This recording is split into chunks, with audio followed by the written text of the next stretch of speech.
All right.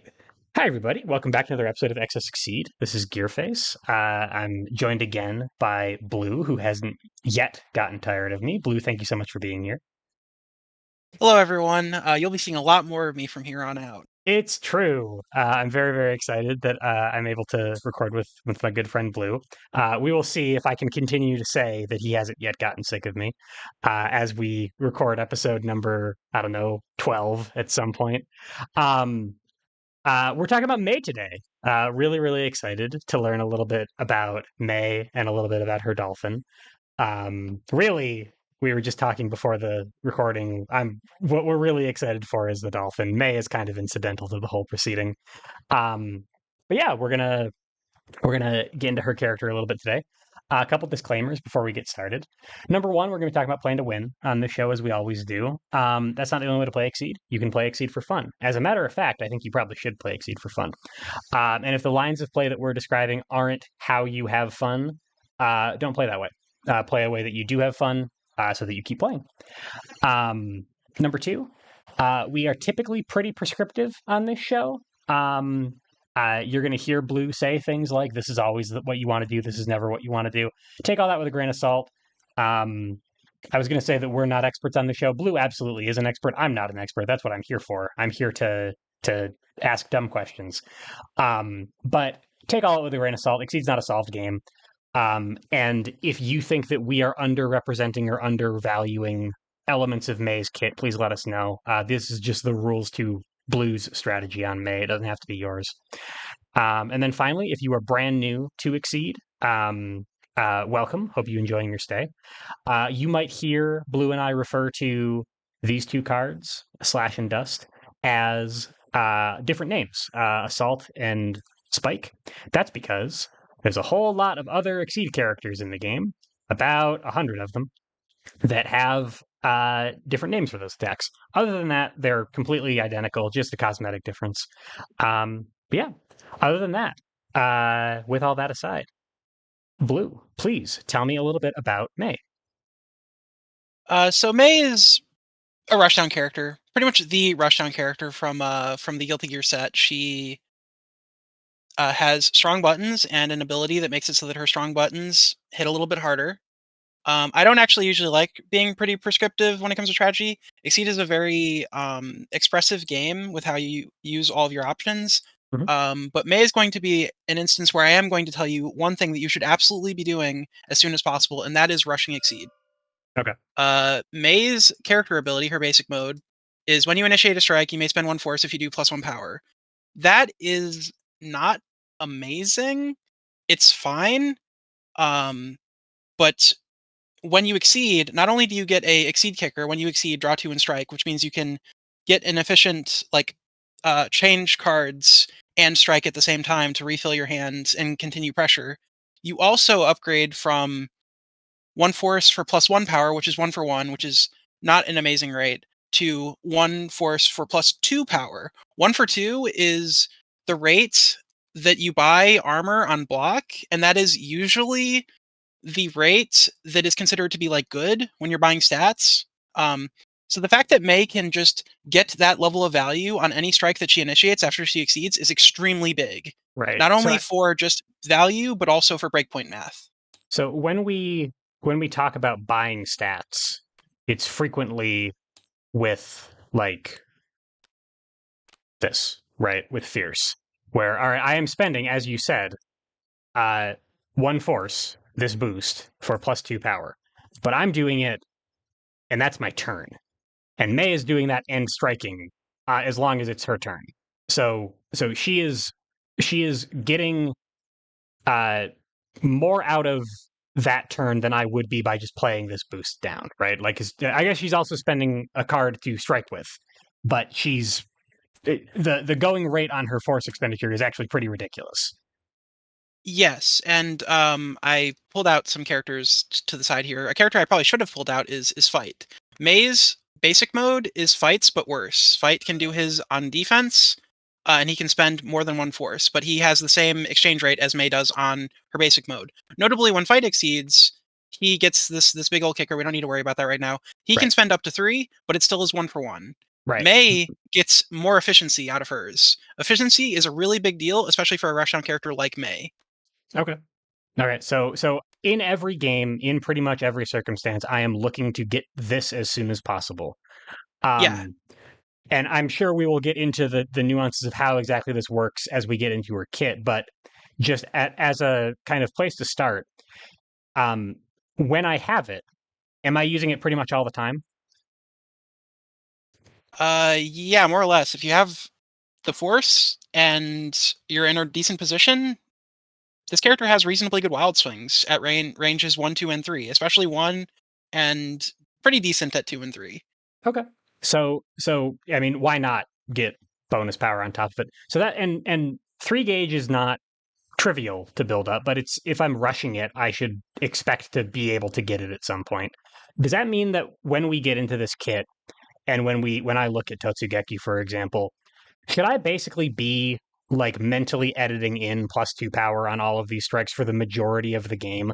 Like, is this something that I'm going to have for 75% of the game, or is this something that I'm really going to have to work for?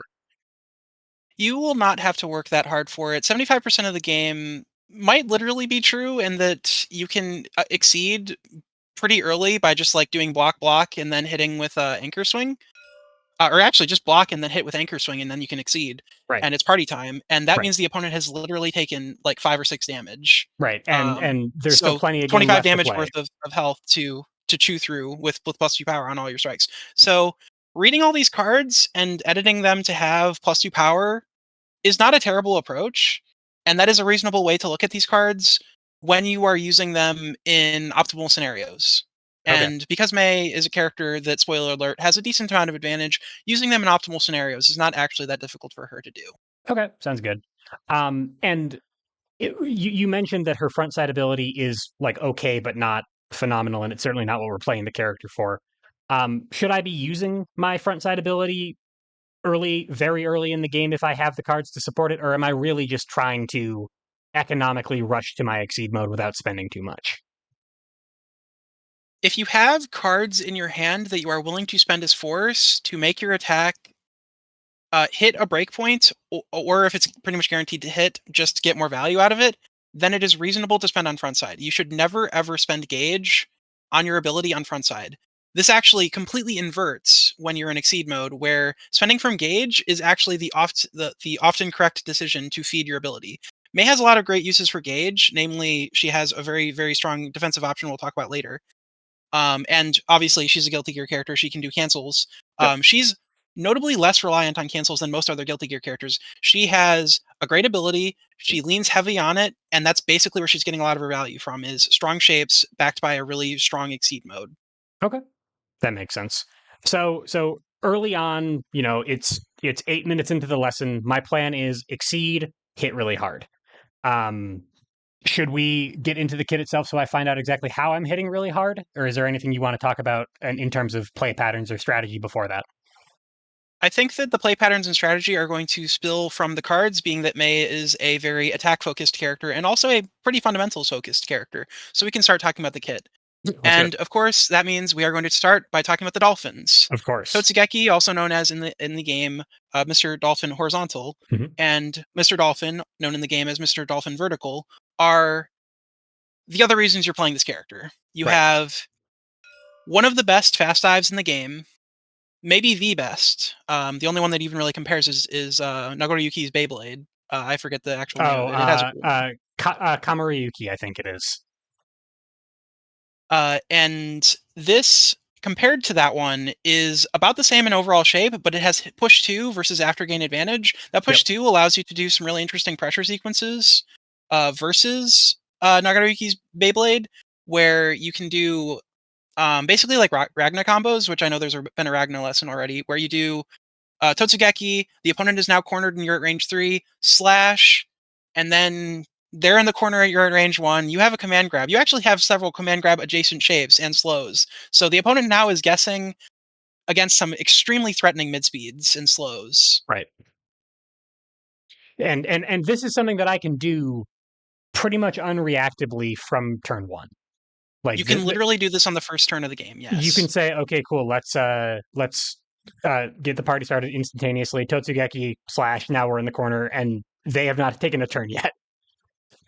Yeah, and in that regard, Totsugeki is an extremely big part of Mei's annoying screen presence Okay. because it means that she has an option that goes all the way out from range 1 to range 4, and it is a viable threat at all of those ranges, especially if you staple some guard on it, like with Faultless Defense.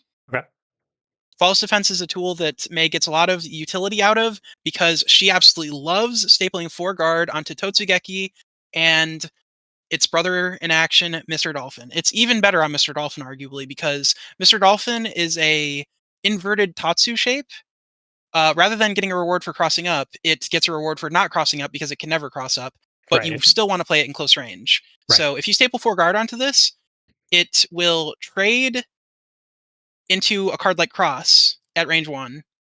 And in addition to that, because it gets +2 power if you close 2 and don't actually close the distance, it will be effectively 6 into slows. And So and that there is a and guaranteed trade. and there's no way I can make that number higher or anything like that, Yeah, yeah, right? it is literally Yeah. impossible to make that number I higher. I can't Which I couldn't, for example, stun focus with Mr. Dolphin Vertical. yeah, yeah, that is something that is really difficult for May to do is stunning focus with Mr. Dolphin Vertical. But yeah, that is effectively 6 printed power Yeah. up close, and then obviously we're playing May, which means that can hit for up to 8. Yeah. Which stunning focus on a shape that is this safe, assuming you staple Vaultless Defense on it, and even if you don't staple Vaultless Defense on it, the opponent still has to basically specifically call it out with a fast. Yeah. That means that our game is going to be: am I playing a big stupid ass mid speed that stuns all the slows in the universe, or am I playing some fast or slow that covers those options? Right. That still will Really, hit. That still will hit really hard. yeah, that'll still destroy the crap out of slows because gaining this much power trivially is insane. Is crazy, right? Uh, So and just like with Totsugeki, this also is a effectively 1 to 4 shape, so extra tools to increase our screen presence all the way up to 1 to 4. correct. So at range 4, it it seems like, just looking at the stats, like pretty much unilaterally, I want to be playing Totsugeki. It's just that Mr. Dolphin works at range 4. Yeah, Mr. And Dolphin and exists, right, and Totsugeki is great. right, and then kind of the inversion is happening at range 2, where now Totsugeki still hits. It's still a viable threat. My opponent has to be afraid of it because it can still gain advantage. It can still set those ranges. It's a little bit less safe. But this is where Mr. Dolphin is really, really terrifying. Yep, it Okay. is exactly where Mr. Dolphin starts to shine, and shine bright does it. Okay. So with covering these attacks out of the way, because that's basically what these are. These are strong, stable buttons that give you something great at range and range 3 to 4, especially, but really anywhere that it can hit, and something great, especially up close, but it can be used at range. Let's get into the other cards in May's kit that form the backbone of her utility, Okay. which I would consider those to be Arisagawa Sparkle and Anchor Swing. Arisagawa Sparkle is kind of a boring card because it never does crazy things when you staple power onto it. What Arisagawa Sparkle actually is an extremely stable card for you to play on defense and basically never lose the strike. Okay. Sure. It's gonna outspeed Dust, so I'm gonna get my value out of it. It's probably not gonna be stunned by anything um faster than speed 4. And it's got armor on it, so it's easy to kind of nope out of a strike. Yeah, say the opponent plays Cross at range 2.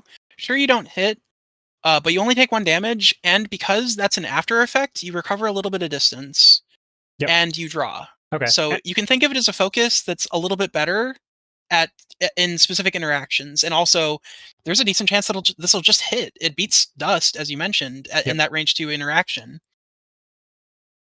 Okay. So fairly safe way to get gauge, which I want. Fairly safe way to nope out of a strike, which I might want. Fairly safe way to draw a card and make up some distance. Like, these are all things that are probably good for me in aggregate on a card that, Yes. okay, it merely hits for 5.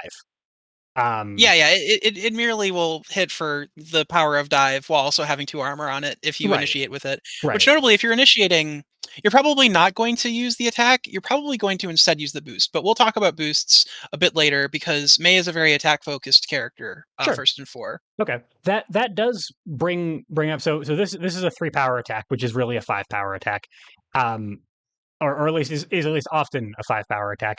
Um so you mentioned earlier that May gets a lot of value out of stapling +2 power onto things because that makes it easier to hit breakpoints.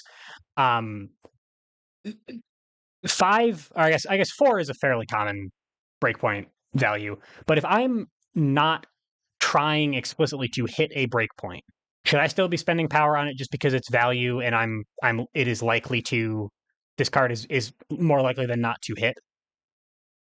If you are reasonably certain that you are going to hit, then you should probably be spending on your ability Okay. because Eh, your ability is a card efficient way to buy stats, no matter how you're spending the cards. Okay. So if I'm hitting a breakpoint, definitely, like without question, it is economically important to be able to stun sweep, for example, and now I've hit for 7 without taking anything taking anything in return. That is awesome. But even when I'm not trying to do that in particular, if a card's probably going to hit anyway, might as well just get some more damage on it, as long as I can afford it with what's in my hand. What's in your hand or your Or gauge. your gauge. Yes, thank you. Yeah. Never forget, it's actually very important for May. You can spend gauge's force. Yep. Okay, so that's kind of the plan then. Arisagawa Sparkle is not going to hit any incredible breakpoints on its own, but that's okay. I can still throw Yeah, power on it. and think of it this way: every for a character like this, especially that is so strong on their own turn, having stable defensive tools means that if you just build gauge on the opponent's turn, if they strike into you, that is probably a win. Okay, So and having a tool like Artisagawa Sparkle is extremely important for exactly that. okay, my opponent has struck into me.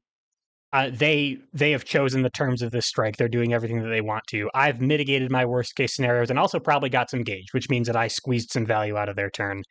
And I might not be initiating with it on my turn, as you said, because I'd be going for the boost instead. So this is just a good, easy to match defensive option. Yeah, which Okay, which is extremely valuable on a character like this. Now, moving on from Artisagawa Sparkle to Anchor Swing. Holy crap! The character has an extra copy of Sweep. it's just sweep, people. It's just sweep. Replace the economic disruption of Sweep with economic bolstering Yep, and reduce the power slightly, but it's but May. but not If this really. card was 6, it would be a crime, and Yeah, also it's done Sweep on your turn anyways. yeah, Um, Holy crap! This character has an extra copy of Sweep. I hope I don't need to explain too much that Sweep is a very strong shape inherently, and that is another tool that this character really appreciates having as a stable defensive tool to potentially really win a strike if she plays Anchor Swing and it hits on defense because she's building 2 gauge yep, if she hits with it. yep. And I've heard, D has run a couple lessons with me with characters who have like worse sweep, right? A sweep that is just not quite as good as sweep. Um, and those cards are still really good because sweep is honestly just a cracked card. This is like sweep. This is like the for real deal sweep, or about as close to it as we're hoping to get. That's actually ridiculous. Yeah, if you see an actual sweep, a sweep that is 1 to 3 6206 printed stats, alarm bells should be going off in your head. So Yeah, the fact that this is only 1 to 3 effectively, 5206, it's a little bit less good, but I would argue that the hit effect is better than is sweeps better. within the context of May's Yeah, kit. And 5 is still really good when you account for the fact that we can trivially get +2 power yep. onto it. So on defense, this is a great way to get 2 gauge on my opponent's turn, kind of similar, but like an amped up way of how I'm using Arisagawa Sparkle. On offense, this is a capital T threat. It is indeed a capital T threat. And this also means that the opponent cannot safely play against our big ass dumb mid speed threat of Mr. Dolphin or Tatsugeki really, by mashing out a grasp because we can force a trade into grasp with Anchor Swing. Right. Okay. Um, and I guess, I mean, we didn't make it explicit, but one of the things that makes faultless defense on Mr. Dolphin and Totsugeki so strong in the first place is that it would make it immune to that grasp play because you'd still just move back in afterward. I'm not always going to Yes. have faultless defense, so anchor swing is covering for those times when I don't. Yeah, sometimes you just are running the mix with no boosts in play because you're just trying to stay card efficient while playing value. And Yep, Anchor Swing is an extremely good card to do exactly that with. makes sense. Okay. Um, so we've got in summary so far crazy advantage gaining fast dive, brutal mid speed, safe defensive option to nope out of a strike, sweep. Yeah, so this is the backbone of this character's utility. And the reason why I'm emphasizing all these attacks is because, again, Mei is a very attack focused character. Right, She, um, relative to many other Guilty Gear characters, is doing less actual like cancel stuff because of how her boost kit is built, and more relying on her exceed mode's extremely strong value to carry her forward. In addition to her very strong attack kit. right. Okay. So let's talk about probably the least powerful but most exciting of her attacks aside from Totsugeki. Overhead Kiss. Holy crap, this character has a real command grab. Not a very good one, but a real one. Yep. We got ignore armor, ignore guard. Yeah, honestly, push to gain advantage is fairly spicy.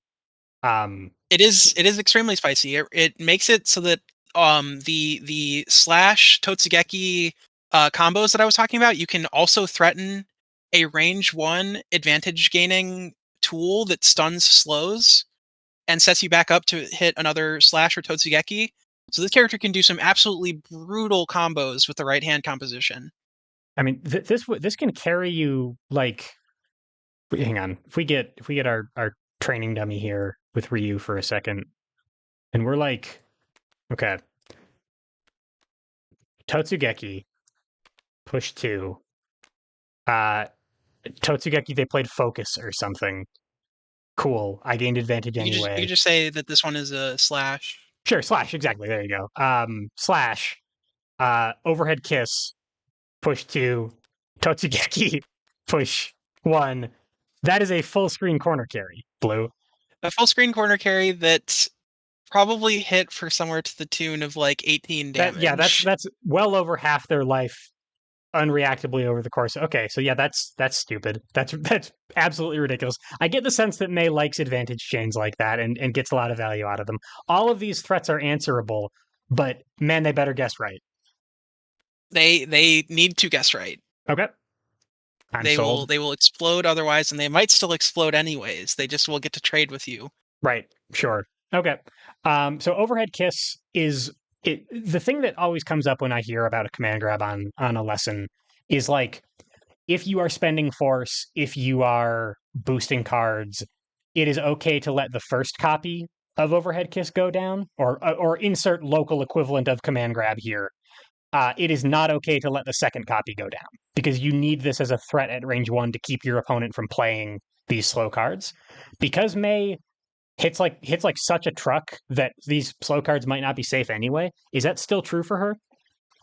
The good news is even if we drop both overhead kisses, we still have Mr. Dolphins. Right. So we still have a pseudo command grab, one that is blockable, but not one that is focusable, assuming we're in exceed mode. Right. So the threat of overhead kiss within the context of May's kit is, oh geez, I can't block anything because she could throw the command grab and then I would be screwed, Okay. rather than, oh man, I can't play specifically focus because what if she overhead kiss? Because she also could have just like Mr. Dolphin to destroy it, and sweep is basically never safe into her. Right. Okay. And I mean, like it might have some utility on even as like a defensive option then because Mr. Dolphin breaks these on offense. But if my opponent's like, cool, it's finally my turn after that ridiculous advantage chain, I can sweep now. You might not be able to because overhead kiss would still beat you on defense.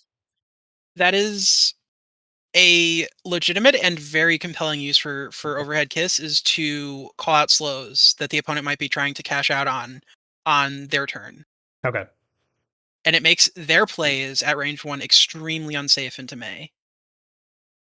Okay. So yeah, weird idea for a defensive option. You look at this card and you're like, this has no guard, no dodge effects. It's just a range one thing that loses to a lot of things. But it might not lose to the things that you are really, really afraid of losing to. Yep. Okay, sounds good. Um, cool. All right, so command grab, sweep, uh, nope button, terrifying, uh, advantage chain, fast dive, Yeah. advantage chain. Okay. Uh, that about covers the special kit. And also remember, you can just like in your mind add 1 or 2 to the red numbers on all these and go, wow, that's really good. Yeah, that's And a lot. that'll serve as a strong reminder of how good Maze Exceed mode is. Right. So 6 gain advantage, 8 merely 5. How paltry. 7 enough to stun sweep. Uh 6, but it doesn't matter because you're stunning everything anyway. But 6 is still better than 4.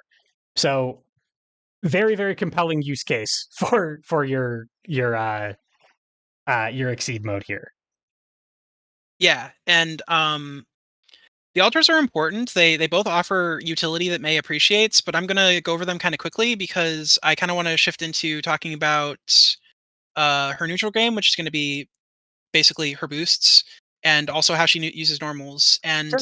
these are mostly going to be, if I need to use them, I will play them early, but otherwise, um, because she has anchor swing and you don't necessarily need to be striking every turn, these are things that you are mostly going to be serving as like late game threats if you're not boosting them. Okay. Uh, And obviously you are in competition with your own exceed mode, especially early on if you're rushing for it. So it's going to be a pretty important thing that you're trying to call out if you are willing to throw this card early in the game. yes, and early on, especially Wonderful and Dynamic Oshigoro, you're probably going to be boosting it, which I'll probably explain that immediately as we start talking about the boost because it's an extremely relevant one. Right. Sure. So holy crap, this character has an 8 speed DP. Yes, it costs 3 gauge, but oh my god, it's 8 speed. Yep. And it hits 1 to 2. Yep. It's extremely unsafe, but that means that this character's defensive game is calling out a slow with a very cheeky command grab, playing something that is extremely stable and probably not going to lose, but might not win very hard, or a freaking 8 speed. Yeah. Oh, and also sweep. Yep. Actual real sweep and focus too. Yeah, actual real sweep and focus, and an additional copy of sweep. Yep. Oh yeah. Sure. No. Oh you. Oh, I'm sorry. You thought I meant sweep when really you were talking about sweep. I understand. Yeah, yeah, Um, yeah. totally different card. 8 speed is more than 7 speed. So It is. this is not just a DP that I can throw at range 2. This is not just an above curve option there. It's above curve option at 1 as well. It's above curve even if my opponent has some speed down, maybe. Uh, so like it's expensive. I'm using this when I have to. It's not my plan to use this ever, right? That is exactly the case. Yes, you will usually feel bad when you play this, but it's an 8 speed. The opponent has to respect it as a real 8 speed threat that this character can represent on defense. Okay. It makes a lot of characters sweat the fact that you have an 8 speed, even if Okay. it's kind of expensive. Okay. And you know, be sure that you're calling out something that is worth the 3 gauge. But also, I feel like if you're playing the same person over and over again, be sure that you throw this at least a couple of times so they know you will. Yeah, same deal. Same deal with overhead kiss. Make sure Yeah, you're keeping your offense and defense varied enough that the opponent cannot properly stay on the Yomi layer that you're operating on at any given time. sure. Okay. So I am definitely guilty having played a couple games of May of being like I will not I will not throw this card. I need to throw this card occasionally so my opponent knows I have it and will do it. Even though I don't want to. And then how about Great Yamada attack? All right, so I will be a bit less hype about this attack because this attack serves exactly one purpose, but it's a purpose that May really likes having because she can make Potemkin super jealous that he doesn't have it, which is wow, this character has a stun immune button. Yep. So I'm sure you've heard a lot of like chip hype online about him being able to do unbeatable spikes. Yep. Those unbeatable spikes more or less guaranteed trade with Great Yamada attack, Yep. or alternatively are answerable by the wonderful and dynamic Gosho Gawara. Yeah, because I mean, unbeatable usually only takes 7 speed, and 8 is more. Um, Yeah, so if he's trying to do a range 2 dust setup, he needs to make sure that it goes over 8 speed, which is actually non-trivial for Chip. Right. And then if he's doing a range 3 one, then you can call it out with the stun immunity because he can't avoid it. Right. So that's a example of a strong setup that a lot of characters have trouble dealing with, and May has legitimate answers to it. They're expensive answers, but they exist. Right. And I think And that is something important to know about this character is despite having such a strong rushdown game, she has competent defensive tools spread between both her ultras and her actual kit. yeah, I mean, a lot of these cards, like arguably overhead kiss, and then her ultras all have like real utility on defense. Um, Yeah, interesting. Okay. Great Eh, Yamada Attack, spoilers, is not actually a card you're usually going to play game to game, but the fact that she has it is relevant because it serves a lot of matchup specific purposes. sure, that makes Its sense. boost also does the same thing more or less. Okay. And also, I mean, for people who don't know the chip setup, we're not going to go into it super in depth, but basically, he's spending a whole lot of gauge on something that is quote unquote unbeatable for the majority of characters. So when you are using Great Yamada Attack, it's 3 gauge, yeah, but also the thing that you're frequently trying to contest or trade or trade with or beat is usually also pretty expensive. So if I do have to use this, it's often on something that my opponent is also spending quite a bit on in the hopes of not having to trade. Is that correct, Blue? That is exactly correct. Okay. It's a little bit less. You know, how do I put this? I'm probably more likely to be playing this game to game if I have to, but this one like almost feels more expensive than this one because what I'm trying to beat with this one is probably equally costly. Yeah, Great Yamada Attack is a nice card to have in specific matchups. Both halves of it are good in specific matchups.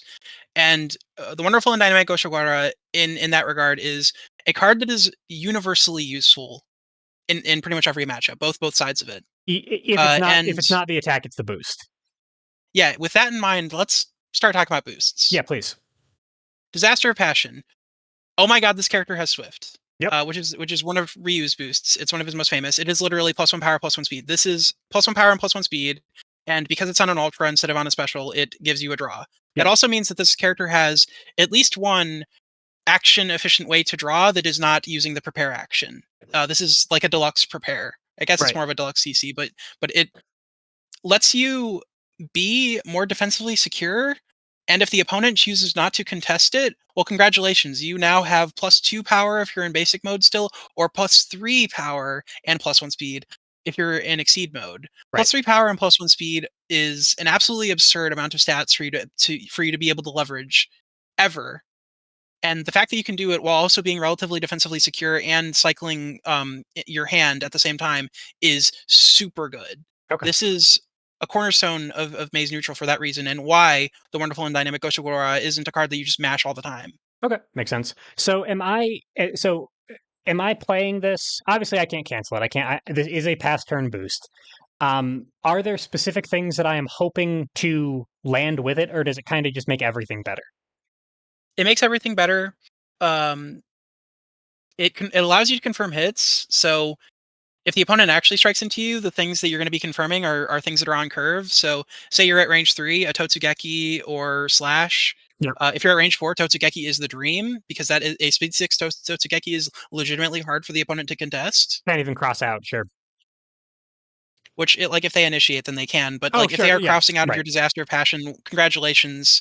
They used a strong defensive tool that you now do not have to deal with, and you probably recovered distance if you played Totsugeki or Dive in Sure. that situation. That's one fewer cross. So if they're striking into me, I've got many on curve options that I can go for. But if they do pass the turn, oh man, this really seems like something that Mr. Dolphin would love. It really seems like something that Overhead Kiss would love. Is that kind of how I'm thinking about it? Anger Swing is another extremely strong recipient of +1 power. Oh, sure. Yeah, now I can deal with focus. I'm thinking about it in terms of speed. I forgot that there's power on this card already. Yeah, don't forget that not only is it speed, not only is it power, it's both, which means that not only do you get to deliver that power, you get to deliver it more consistently. Right. And that is why I think that speed and power in combination are stronger than either of them individually. Sure, that makes sense. You also mentioned cycling your hand. Um, and it has to do with the draw effect, obviously. Can you do a super quick explanation of why that is good, of why it is good for a character like May to see more cards? She wants to consume for most strikes 2 cards, 1 force and an attack. Unlike a lot of other characters that are like this, like for example Soul, um, she can spend a card from Gauge or a card from hand as that force, and her Wild Swings are notably good for a season 7 character. They're not like amazing, but they're notably good, Right. which means she actually can be relatively non-committal with her costs compared to a lot of other season 7 characters, but it still is nicer to have the options in hand for filtering for example, EX attacks. Okay. So I've got one half of two or three very threatening EX attacks, and I know the other half is in my deck somewhere. The draw boost, I'm getting something good out of this anyway. The so and like that's the important part that I'm you mentioned that it was action efficient. I'm not just doing that. I'm also being threatening and neutral. But cool. And maybe I just drew into the other copy of Slash or something. Yeah, Okay. and if the opponent like, you don't even need to use the slash immediately. That means you have EX slash for later, and EX slash with your exceed mode ability, that is a speed 6 attack that hits for 7. Yep. There is Stuns. not a lot of cards in the game that beat a speed 6 attack that hits for 7. No, yeah, that's an ultra, actually. That's actually pretty crazy. Okay, so really, really strong neutral tool. Is this like an opener for May, or is this something that I should probably be using a little bit closer to the mid game as I've got something really threatening online? This is a tool that is pretty much universally good for a mate to play, as long as she has attacks that can actually cash out what she's threatening with by boosting it. So if you are at range 1, 2, or 3, go ahead and play this, especially at 2 or 3. If you're at range 4, you probably want to have a Totsugeki or dive, and the opponent is going to be expecting it, but Right. that trade might still be worth it for you. Okay. And I mean, then you evaluate like, all right, well, so now I'll be playing Totsugeki. I'm almost positive I'm going to be moving in. Do I have other things in my hand that support that? You probably do. So it's really, it sounds like it's fine to play as long as you have a plan to follow it up with. Yeah, so long as you're making a real decision that you made in your head by looking at what you have available to you, then you are probably fine to play it because it is pretty much always good. Okay. Sounds good. And I'm not looking for a specific combo to enable with it. It's just good on it, kind of everything. Yeah, and I guess since I talked about the one in Ultra Boost, let's talk about the other one first. Sure. Charge, Yep. also known as the English dub version of Totsugeki. Yep. Uh, it's Rushdown style, Ken's Rushdown style. It's basically the same effect, just templated slightly differently because of how Guilty Gear boosts work. Yep. No force So cost. close 3, you then spend the force afterwards to strike, rather than 1 force Ultra Boost, spend close 3 and strike. So Right. it's a little bit less committal than Ken's, but it's basically the same effect. Right. And if I'm playing it, Um, I'm probably going to be striking. you will usually strike often with your ability, so it's actually deceptively expensive to play it. But if you need the close 3 and strike, the fact that you have this at all is great, Okay. because this character, not while she's not like weak to zoning necessarily, she's not strong into zoning. So being able to say zoning no, without needing to spend any gauge like a lot of season 7 characters do because they have to play dash. And also notably, this means that you have less pressure on your slash, so you can keep the threat of slash and thus the threat of doing a crazy ass advantage chain that hits the opponent for like 18 alive Yep. for more of the game. So it's nice to have, even if it's not super flashy or crazy or even necessarily that amazing in many matchups. Okay. So it like you said, it's a lot like Great Yamada Attack, the strike. Yeah. Oh, and actually, there is one useful use case for this, which is if the opponent is playing a character that is speed sensitive and often loses to cross, May can, on defense, relatively safely cross out compared to many other rushdowns because she can then boost, charge, and get back into the good zone and hit the opponent with an attack without passing turn. Right. Okay. So I have freer access to yet another really good defensive tool.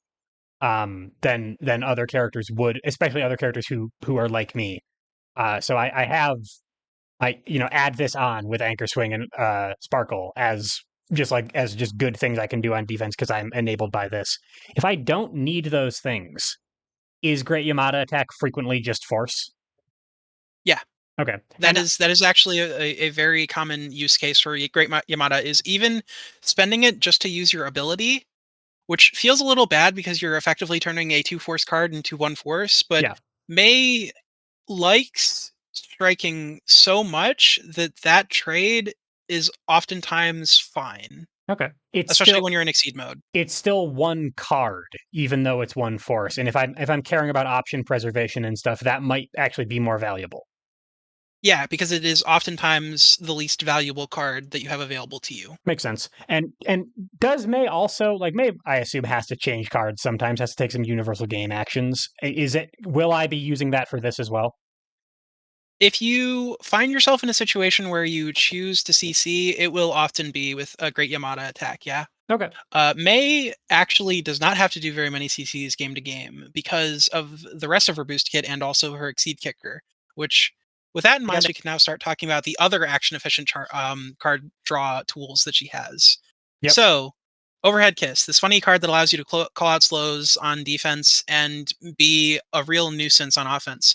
It has Gatling on it, Yep. which is a relatively universal boost throughout the game called Custom Combo in Season 3 and Revolver Action in Season 5. Draw 2, hit gain advantage. You can read that hit gain advantage as the opponent will probably strike into you, but if they don't, then you probably win the next strike. Because hit Yeah. gain advantage means that you can play a card like, for example, Anchor Swing or Sweep, and a Anchor Swing or Sweep with hit gain advantage on it, in addition to your ability, is big money. Yep. That's a lot of value. But the So opponent is probably going to contest that. So you yeah. can think of this as this card is worth 2 force rather than being worth 1 force. And you are obligated to spend it as a CC2 that you boost. Right, I see what you mean. Okay, I'm not, and that means I couldn't use it as part of a larger CC action, but it's at least more value that way. Yeah. Um, and good thing I have. This is the second pass turn boost we've talked about in a row. Once again, it's a good, and this one is not enabling any defense the way that Disaster of Passion is. So I might need to crutch on my defensive options a little bit more when I play Gatling. Yeah, and luckily May, for some reason, has all these defensive tools Yeah, to keep the opponent honest and have a real mix-up even on defense. right. Sure, makes sense. So I'm not necessarily completely out of luck or hoping to draw into my cross or something with that draw too. I probably have options. Yeah, and I'm gonna quickly skip over Blue Water, Blue Sky because I want to talk about that at the same time I talk about energetic. So I'm gonna skip straight to go. Yep. Uh, Thank you for pronouncing Discard it your correctly, hand, by the way, Blue. Both of draw 4, these. strike. Yeah. Um, you can ignore the discard your hand. What that actually reads is when you are at low hand, you will play this boost rather Yep. than oh no, I have to like discard an unknown number of cards. You're not discarding more than one card for this usually. So Great. draw 4, strike. Draw 4 and immediately strike. Yep. So Gatling, Disaster of Passion, those are great tools, but they pass turn. Your Exceed Kicker and Go, they don't do that. You get to just draw and immediately go into a strike. Right. That, in addition to the kicker, lets you keep pressure without needing to worry about CC. And when you need to worry about CC, you have Gatling and Disaster of Passion to keep your back. Okay. So this is why I don't change cards very often. Also, I'm not a season 6 character. This is not an action. I this is not a in conflict with my character ability. I draw 4 and strike and then get to spend force for bonus power. It's a good thing I just drew 4. I can spend one of those cards for power. Hell yeah. And that is Perfect. exactly what often happens. You actually often spend from gauge when you do this, so that you Right, have 4 sure. real You options you and get you have your you get ability online. exactly. Okay, that makes sense. Cool. So early game play pattern for May could be strike, strike, strike, strike. My last card is Sparkle. Go. Here's more stuff. Strike, strike, strike, strike. At some point, I probably exceeded in there, drew some more cards, and struck some more. Yeah, you probably did the exceed first, and then you did a couple more strikes, and then you do go. But yeah, Okay. that is actually often how May plays, and it is terrifying because she can Yeah. play at such a relentless tempo. Yeah. Speaking of relentless, we're going to talk about that boost next because it's the only Incredible, other one that passes turn. incredible segue. uh, Relentless is an amazing boost that is cursed by being on Totsuyeki. Yeah. So you will not often play it because the two best cards that are enabled by Relentless are Totsugeki and Mr. Dolphin. Yep. So if your dream is to have a 2-turn setup where the opponent simply can't answer Mr. Dolphin or have a Mr. Dolphin that beats sweep on defense, you can boost Relentless, but it's expensive because of the opportunity cost Of Totsugeki. of Totsugeki. Okay. So am I probably playing this boost then when I've already cornered my opponent. I don't anticipate that I will need Totsugeki to move back in anytime soon. Or is Totsugeki even in that situation the advantage gain? It still might actually be compelling to keep Totsugeki online. Compelling. Okay. Darn. It is so it is so basically, it's oh, really I've just already tough to used play. my FDs to confirm things, or I like needed to play Spike or Dust as an actual attack. I have an extra copy of +4 guard, so I can make myself a little bit more defensively stable on defense, and also make my attack better at the same time without the benefits that Faultless Defense offers this character. Right. Okay. Um and is this one this is another pass turn boost as you said. If my opponent is striking into me at this point, knowing I have Mr. Dolphin, they are mitigating their worst case scenario because I don't get to spend for my character ability in that case. But I'm still probably confirming 6 power onto them, 7 power onto them. Um, Yes, and also if they're doing that, they're probably initiating with something that beats Mr. Dolphin, and you can abuse that. right, sure, because this is the obvious canonical card to put this on. Yeah, Okay. Yeah. So yeah, we should probably make that explicit. So if my opponent is actively trying to beat Mr. Dolphin, they are playing cross, so I might be this throwing. trades with cross if you're at range 1, by the way. Oh, totally. Yeah, it chases you down if you've got stuff on it. That's terrifying. Um, so yeah. Then in that case, so they would be trying to break the 4 guard. How are they trying to beat Mister Dolphin with 4 guard on it? Is it just character specific? If they are trying to hit you for 5 at a speed that is greater than 4, then they are hitting you with a character-specific option, yes. Right. Yeah. That's not really a thing. Other than like EX slash or something. But even in that case, you see an EX attack go down. You're like, cool, anchor swing, and now I'm at least trading. Yeah, and the spoiler for the quiz is they're probably playing focus or block. Cool. Overhead kiss. Yeah, you can call it with overhead kiss if you want to play the Omi game. You can also just say, "Fine, I'll trade into your thing. Please spend a bunch of force on my Mr. Dolphin." Yeah, sure. I mean, like I would feel kind of bad as the May player having my Mr. Dolphin blocked, but then they're spending a whole lot of cards. Okay, and this kind of is the canonical combo: is Relentless onto Mr. Dolphin or Totsugeki, I guess. Yeah, if you have both copies of Totsugeki, then a 5 power Totsugeki 5 speed with 4 guard, really really hard to disrupt. Uh, the thing that really betrays it is A, it's on Totsugeki, and B, uh, Totsugeki is a cool card, and this boost passes turn. Yep. Yeah. And odds are they're not going to let me get the turn to play what I want with my character ability. It just might be scary for them to do it. Yep. Okay, makes sense. So So now neutral. let's talk about I'm sorry. energetic and Yeah, blue water blue sky. Although it sounded please. like you had a question first. No. I was just kind of summing up stuff in my head. You're good to keep going. Yeah, let's talk cancelable boosts. All right. Holy crap, this character has a cancelable +1 speed that also manipulates board state. It only does manipulating board state in a little way, but that does mean you can step in from range 2 to range 1 where you have a stronger mix up, or step from range 4 to range 3 where you have a very strong mix up with plus speed and probably +2 power. Yep. That's horrifying. That's Yep. absolutely horrifying. You have to spend a really cool card on it, but that is a thing you have in your back pocket that is extremely scary. Makes sense. And if I'm going to be doing that, I'm probably canceling it. It seems like maintaining that offensive momentum with enabled by the +1 speed in the positioning is something that I would really want to do. That is usually how you will play this. Okay. You'll cancel into a strike with your ability to have as many stats as possible all at once to throw at the opponent. So yeah, plus two plus one is really scary.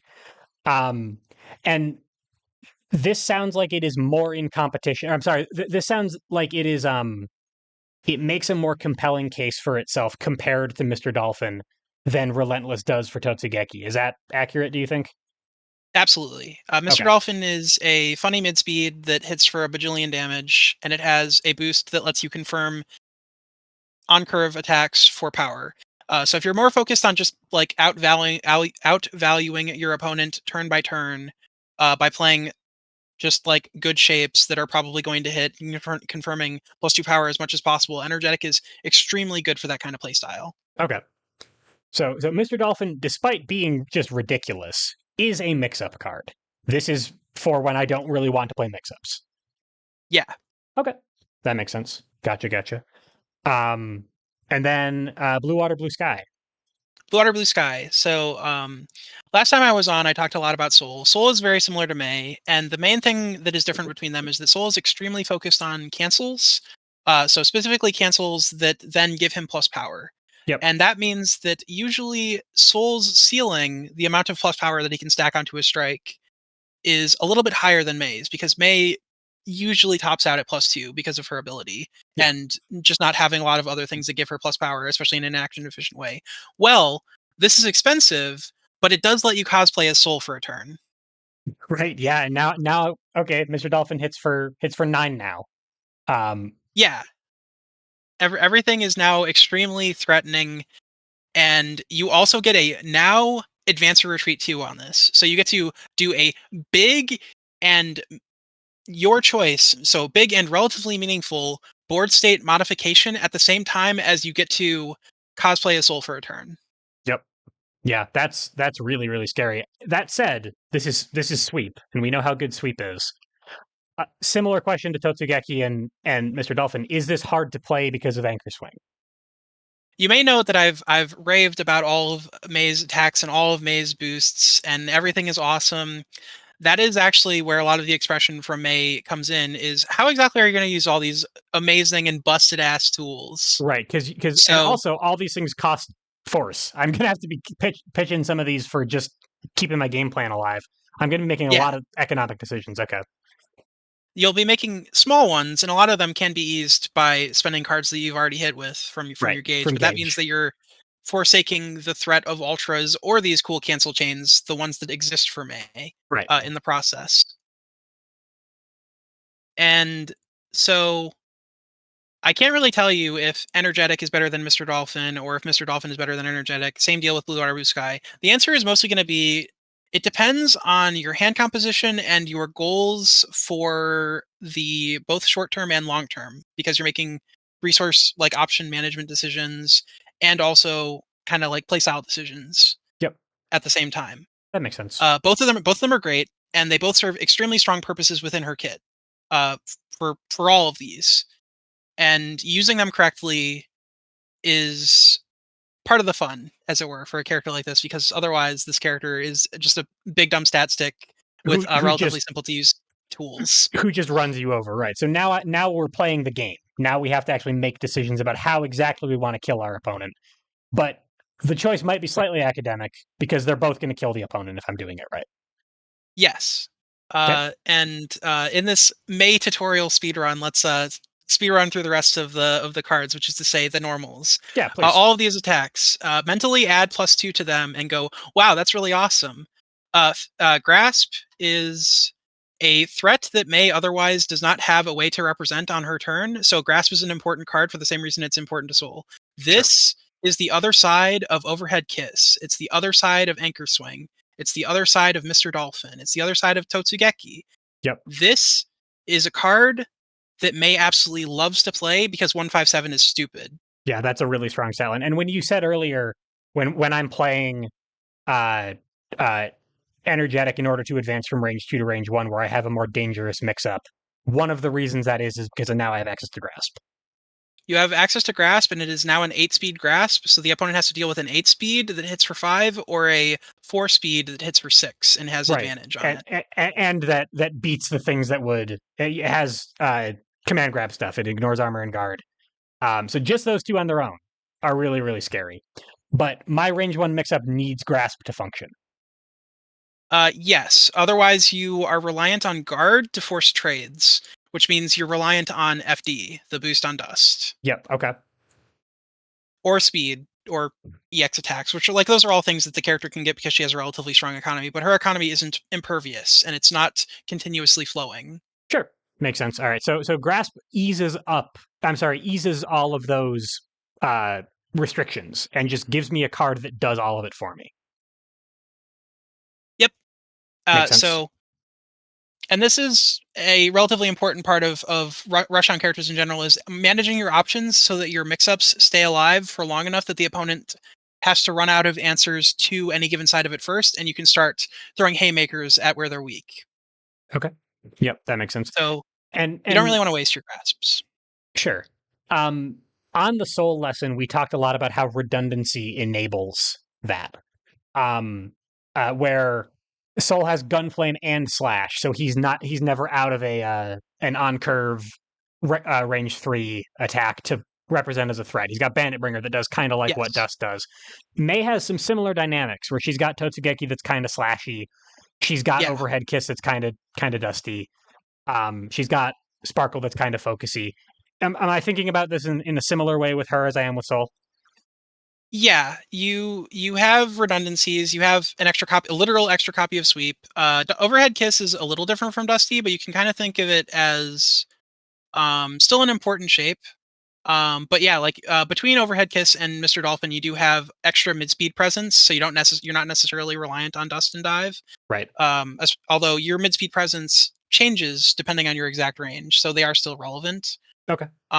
You're also just like kind of fine, just saying like, yeah, sure, trade with me if I'm playing at range 3, You're gonna get enough out because of that strike anyway. I like yeah, I would six I power Totsugekis and slashes are good enough to run into those sweeps and mostly be fine. I would love to trade evenly with sweep and also gain advantage. That sounds like a pretty good trade down to me. Okay, so we've got grasp that is relevant to our mix up, and we need to keep it alive as long as possible. Do we want to talk about normal boosts as well, or just run through the attacks? May is attack focused, so let's focus on the attacks first, and then we'll pivot into the boosts. Sure, sounds great. The boost on grasp is actually kind of interesting for May. Cross, as I mentioned before, it is more available as a defensive option for May than it is for many other rushdown characters. You probably are not going to initiate with it very often because this character has almost nothing at range 5 that she can actually do. If you play it at range 1, it is like okay because you do have a range 4 game, but you have better things to be doing most of the time than playing range 1 crosses. Although sometimes the opponent like has 4 life and the only thing they have left is a card with 1 armor, so you just like beat them with cross. Area shift is basically free gauge generation. This character doesn't do- doesn't need gauge in the same way that a character like Soul does, or a lot of other Guilty Gear characters. But sometimes that also can be switching the polarity between range 1 and range 2, and at the same time cornering the opponent, and that's great. So sometimes you area shift to do something cool like that, and it effectively auto cancels if you do that because Yep. it adds itself to gauge, and you can pay the gauge that you just generated to cancel it. Right, and I'm not getting all the stuff that Soul would have gotten out of that cancel, but hey, I'm continuing my aggression, and that's awesome for me. And when you said that I don't need gauge as much as Soul, that is like after the first three, right? Yeah, yeah. You May's like a kindergartner. She can't really count all that well, but she only really needs to count to 3. Down to three, yeah. Fair enough. Okay. How about Slash? Slash is very firmly an attack for reasons I talked about with Great Yamada Attack. And it's an extra copy of Totsugeki that leaves you at range 1. So if you would rather be at range 1 than at range 3, then you play Slash instead of Totsugeki. But the fact that this character has so many speed 5 threats is great. That all gain advantage because why not? Yep. Um, this character can do some amazing death combos on the opponent. She loves EX attacks, especially EX Slash for that reason. Uh, Slash is a consistent way to deliver power to the opponent, and so she likes it. Yep. I buy all of that. Advantage chain's good. Unreactable offense good. Big power confirms good. I'm on board. Dive is is an attack that loves having any amount of stats put on it, especially speed and power. So naturally, May gets good leverage out of this as an attack that can beat sweep at range 4 if you ability and play dive. Yep. Which means you have a real and pretty threatening mix-up where the opponent has to play specifically focus to call it. And if they're playing focus, you still, if you played Totsugeki or dive, did okay in that exchange. Yep. Even just, I mean, this seems kind of niche because of how good it is on defense, but even initiating with Sparkle would dodge their focus play at range 4. That is true. That is true. You Okay. can beat it with Artiskawa Sparkle. I didn't even think to mention that because of how important Artiskawa Sparkle is as a card efficient refresh tool on offense and a just general use defensive tool on defense. Right. Yeah. Please. Yeah. The disclaimer at the start about me not being an expert and Blue being an expert still holds. Please listen to him over listening to me. Um, It is still relevant to note that you have a mix up that the opponent can't one card their way out of unless they like cross out, but like oh no, they crossed out and I recovered distance. right. And like Yeah. I did use 2 cards, but now they're probably cornered, so Yeah. we're fine. You're probably feeling okay about that. How about Dust Dust? is an ignore armor option that hits at the range where our other ignore armor option does not hit. Yep. It is a relevant threat because of that, but also faultless defense is something that we can cash in pretty consistently. So there's some real decisions to be had with Dust, depending on exactly your priorities. But it is relevant to keep it live just so that the opponent can't safely block into us. Although, similar to the cross out example that I just mentioned, if they're blocking you, they are not happy, even though you're not happy. Right. So, Right. So uh, worst case is not so bad. yeah, sweep is sweep. Sweep is good. We have an extra copy of sweep. We really love badass. Okay.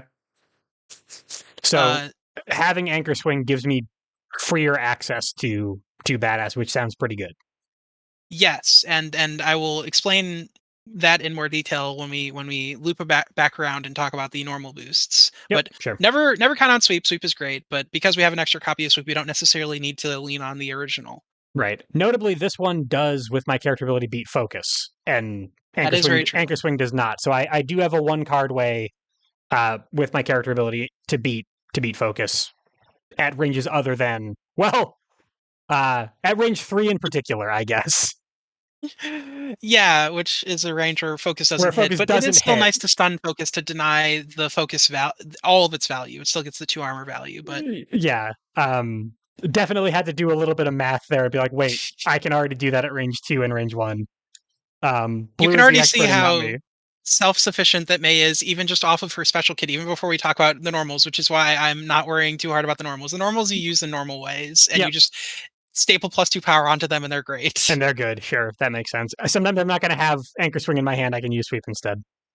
Yeah, focus is focus. It's a stable defensive tool, and even for a character like this that has shockingly good defenses, focus is still a card that she appreciates, just Yep. for the general properties that focus has for every character.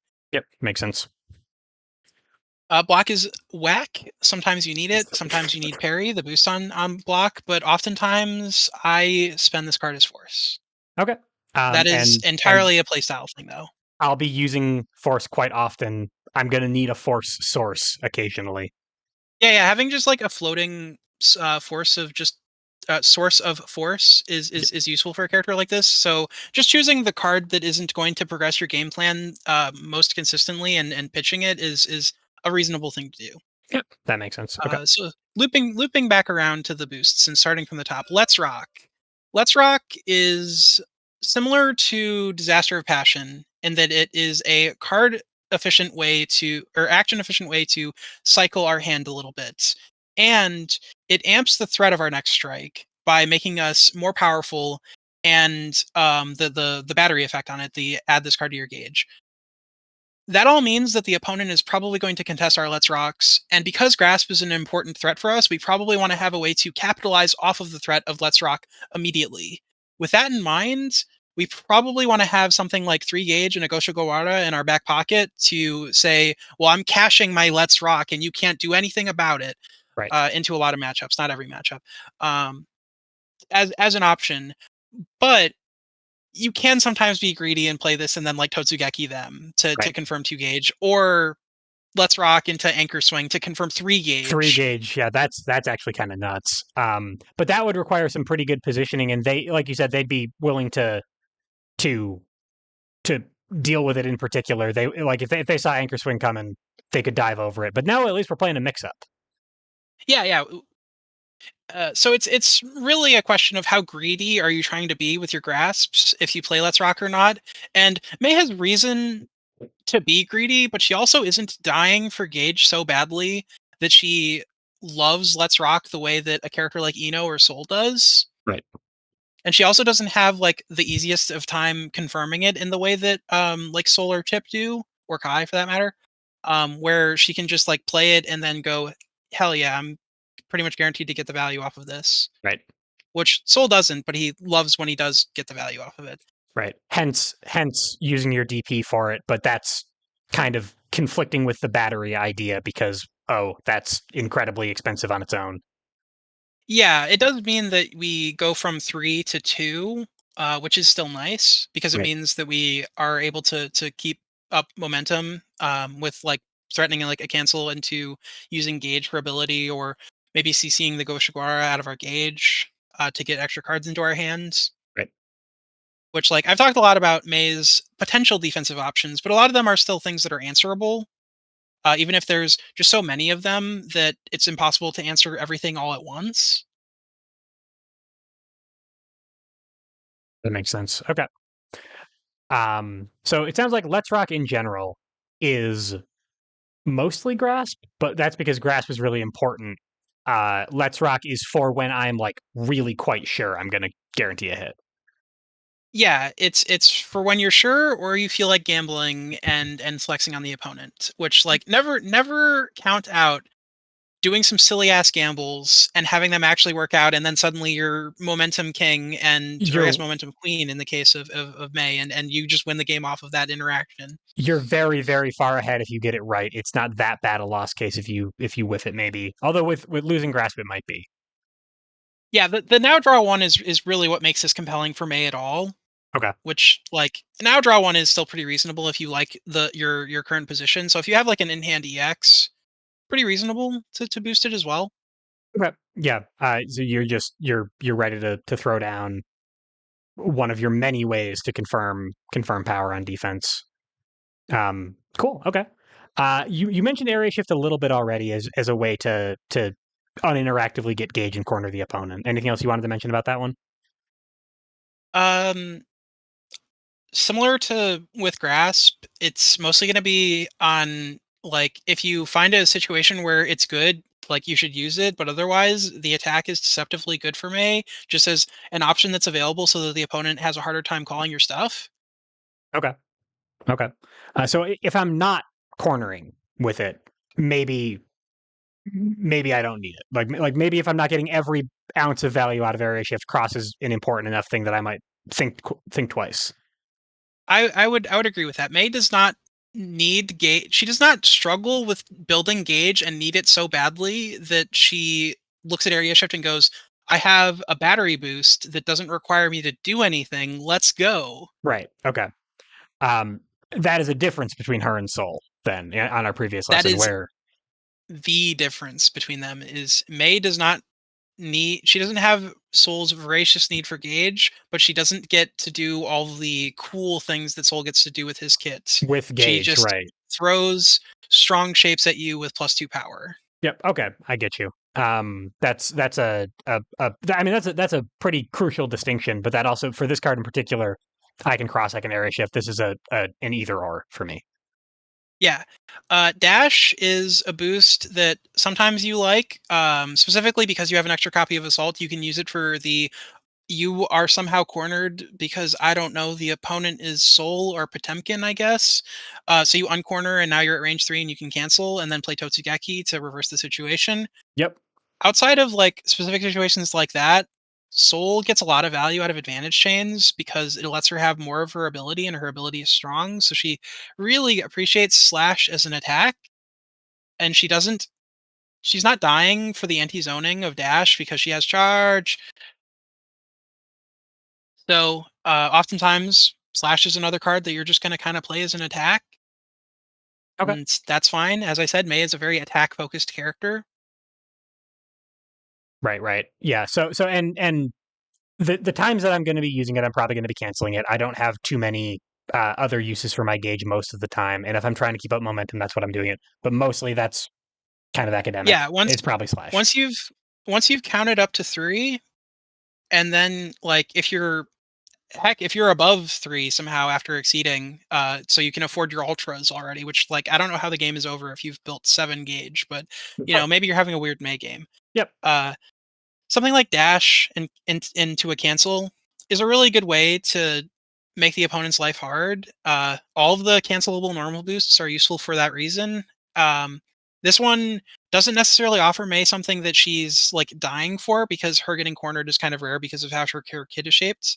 Right. And but like if it happens, she can reverse the situation and have a pretty strong range 3 mix up off of sweep or sweep prime, assault or assault prime, which is Totsugeki, or slash, dust, dive, which if you're diving back into the corner, you're doing a funny play. But sometimes you need to do that. Yeah. Where it's cool. Beforehand. You boosted Gatling, and you're going to advantage chain again afterward or something with the Oh, that dive would be very spicy. to get back out of the I- corner or something. That's If that's the for if the opponent if the opponent left you with a Gatling in play and passed turn back to you, then they are asking for pain. Yeah, that's for the combo video. Again, I'm not the expert here. Blue is. Tell me about Ukemi. Ukemi is a boost that you appreciate into characters that have strong boosts, because it allows you to reverse the situation in either an action efficient or action inefficient way, depending on how you feel about spending your gauge. Uh, it does the same thing that it does for a lot of other characters, and she doesn't get any extra utility off of it in the way that Kai, Chip, or Soul does. So it's basically just serving the same purpose that it does for a lot of other Season 7 characters, which is a boost that they like to have, but a boost they don't necessarily need to leverage within their own season. But for outside of their season, they like, for characters that have strong boosts. Right. Okay. All of those words were to say, you use it the way that you use Ukemi. You'll Yeah, know if you need to use Ukemi. it does Ukemi things. If my opponent puts down Way of the Warrior, I'm going to want it. If they put down something a little bit less threatening, it might be more of a question. Yeah, especially because you do have some action efficient ways to change the board state while giving yourself stats, or Right. like ways to contest smaller boosts. Right. That are a little bit less. I mean, dive is not a card that we've highlighted as being like incredibly valuable to to keep live compared to some of those other. Like, I mean, if I'm throwing energetic or blue water, blue sky into a boosted opponent in order to contest their boost, I'm also giving up very important cards by doing that. That is true. I do want to note that Dive, as I mentioned, is an extremely strong card to staple boosts onto, because if you staple even one speed onto it, it is now on curve, and that is an on curve 7 power attack that dodges things that Yeah, are slower than it at range 3. yeah, That those are all really great. If you staple +3 power onto it, then that is an 8 power attack, so it stuns all the slows. So Dive is a great shape that May likes. It's just that it's a shape that she has other things that do similar things, or things that do other things that she likes a little bit more. You probably will still be playing a lot of dives as May, and you're gonna like when you play those dives, because they're often gonna have extra stats stapled onto them. Uh, but yeah, like it's a card where it's good, and in the situations where you need Ukemi, it's great. So you'll use it the way that feels good for the matchup, basically. that, I buy it. That makes sense. We've talked several times about Fall's defense as being kind of an important neutral boost for May. Yes, FD is great. And it is great for a kind of unusual reason, for compared to a lot of other Guilty Gear characters, which is a lot of other Guilty Gear characters look at this and go, +4 power, I pass turn, like I don't cancel it, I pass turn. The opponent has to contest it, or I build gauge, and now I can start clowning on them. Right, So they have to contest it, and because I have +4 guard, there's a reasonable chance I'll be able to force a trade and still get gauge out of the exchange, even if it's in a trade instead of free. right. May likes it for the opposite reason, which is that it is a cancelable +4 guard. Yeah, She and loves that, especially in the late game when options are down, and a 4 guard Mr. Dolphin just destroys everything. That is great, and she absolutely loves Faultless Defense for that reason. It makes some of her best shapes even harder to beat. Okay. So, and I'm probably never, if I'm playing it at all, I'm almost definitely canceling it. Then I'm going for one of these combos. That is how I would usually use it. I think that May does still like Gauge enough that she can do the more standard season 7 like key charge strat. She just doesn't need to do that, and if she really wants to do something similar to that, she has Relentless. Which obviously Relentless doesn't obligate the opponent to strike, but it does make the strike a lot more dangerous if the opponent doesn't contest it. Okay. Similar, yeah, similar idea. I'm not generating gauge, but they'll probably strike me, and I can probably force a trade. Yeah. Um but yeah, because May doesn't have a lot of incredible uses for Gauge compared to a lot of other season 7 characters. She mostly cares a lot more about force than Gauge necessarily. Right. Then FD is a strong snap play tool for her rather than hey, you probably want to deal with this before it becomes much worse for you, It's like it is for many other characters. it's actually much worse for them now because you just boosted it, and now you're throwing Mr. Yes. Dolphin at them. The time for them to worry about it is already over. How about Badass yeah, badass? is such a threatening tool. So I've been downplaying all of May's uses for Gauge in this video, mostly because there just isn't a lot of them quantity wise. But the ones that she does have are all insane. Like FD, great boost if you cancel it. Energetic, great boost if you cancel it. Blue Water, Blue Sky, great boost if you cancel it. What if you had Energetic and Blue Water, Blue Sky without the positioning, which is relevant? But if you're already in a good position, this is +1 power and +1 speed, and you get your ability because Yep. you're canceling this pretty much always. Um, so that's +3 power if you're in Exceed mode and +1 speed. Uh, that is a lot of stats, and it is so hard to contest that. I already talked about how powerful EX Slash or Totsugeki is when you're in Exceed mode because that's 7 power at 6 speed, and it's a 1 to 3 or 1 to 4 attack. Yep. But just everything across the board becomes so hard to deal with when you staple that amount of stats onto it. So May has uses for Gauge, and I don't want to downplay her uses for Gauge, which is why FD and Let's Rock are still relevant things for her, and also why the hit effect on Anchor Swing is such a big value swing. It's not just that she's getting force out of the exchange; it's that she's getting Gauge out of the exchange, and all of her uses for Gauge, even though they are not great in quantity, are great in quality. Sure. And we've talked enough about enough different gauge payouts. They just aren't ultras. They just don't have red borders on them. But if you throw badass canceled Totsugeki or Mr. Dolphin or faultless defense canceled into Mr. Dolphin or something, you've basically built an ultra. That is Yeah, a gauge payout, like a real gauge payout.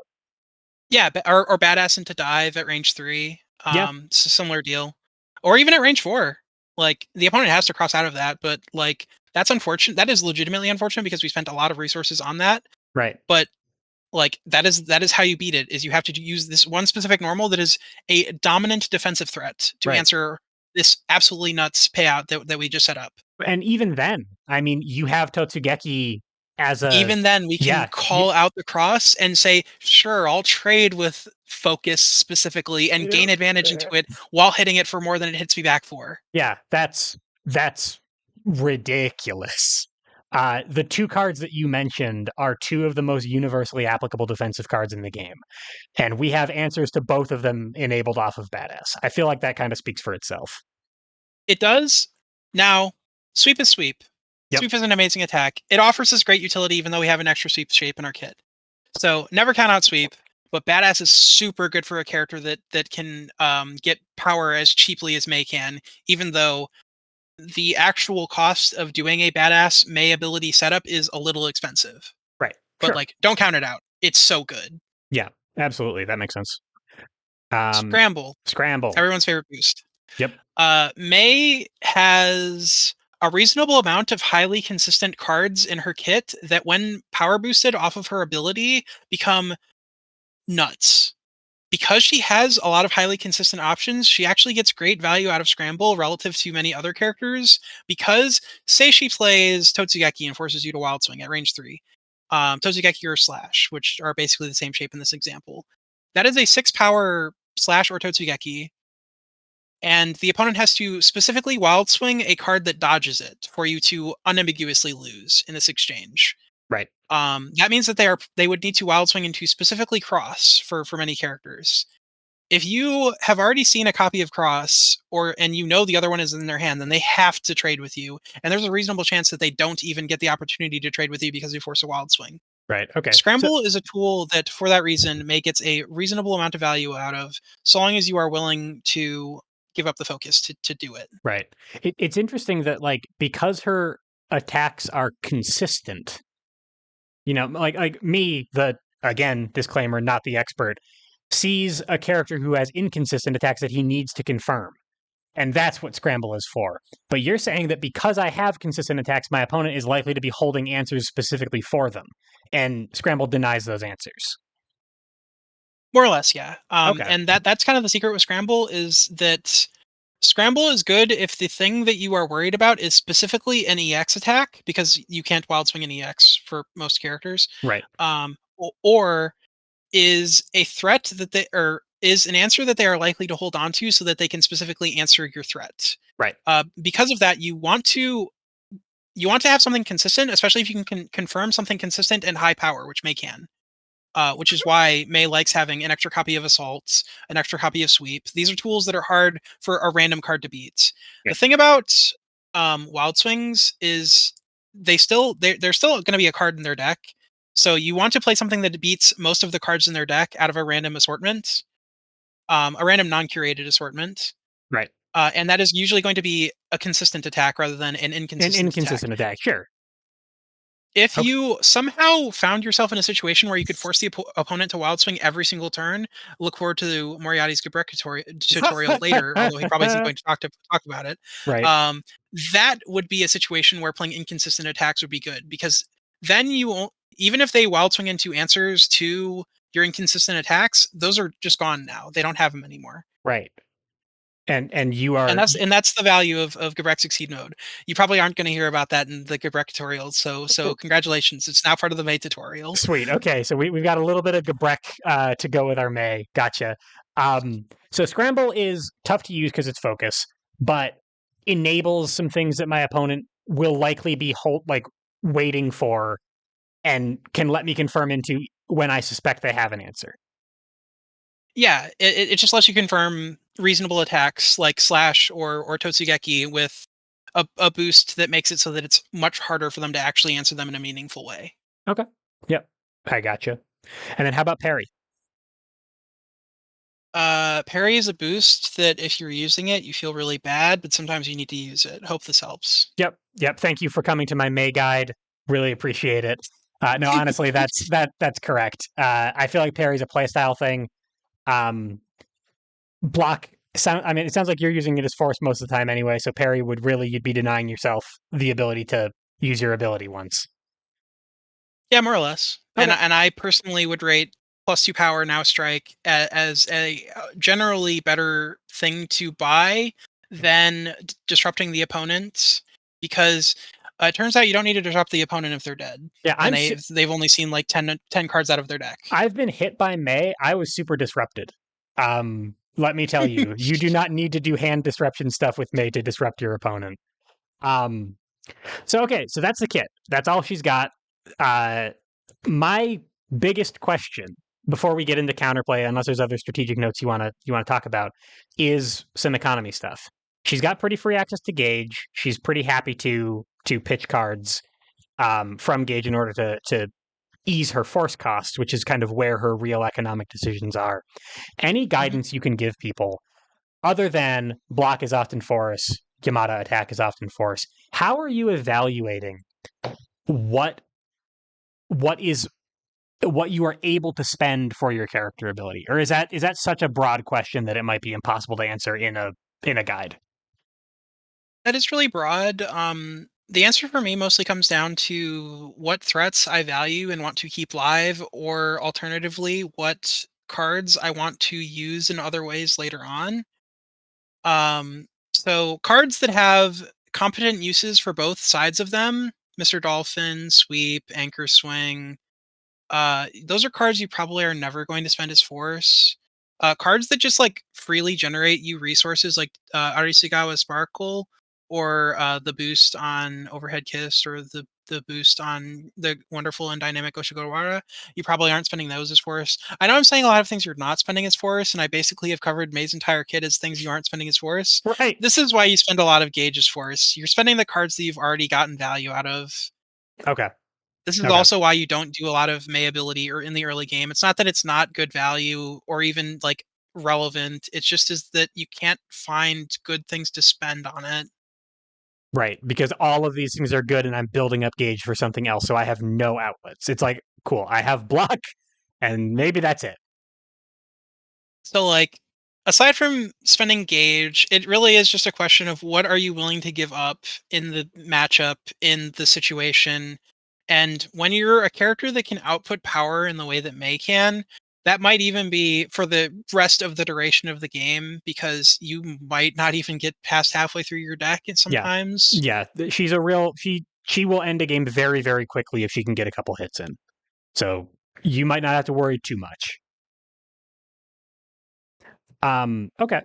So any other kind of strategic concepts or notes that you want to go over before we talk about how to stop May? Um I've talked a bit about option management and how that's like pretty important for Russian characters. And I've also talked about a lot about basically like you're gonna do these decisions because tempo, like in the because tempo was implicit. And obviously May is a character that cares a lot about tempo, being that she wants to be doing a lot of things that probably are resulting in strikes, and those strikes hopefully are gonna be putting out so much value strike by strike that she just like makes the opponent fall Right. before she falls herself. Right.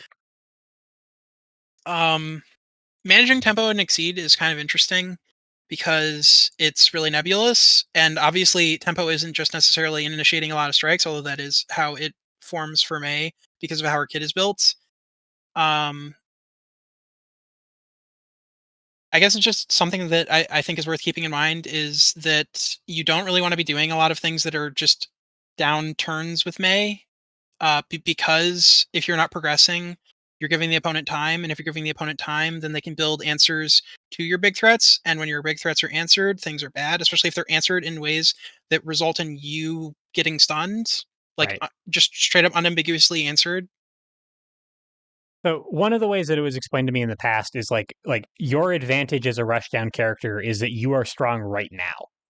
And characters in Exceed tend to have even very strong early game characters have somewhere to build to in Exceed. They exceed, they get ultras online, they do something that makes them more threatening from the start of the game.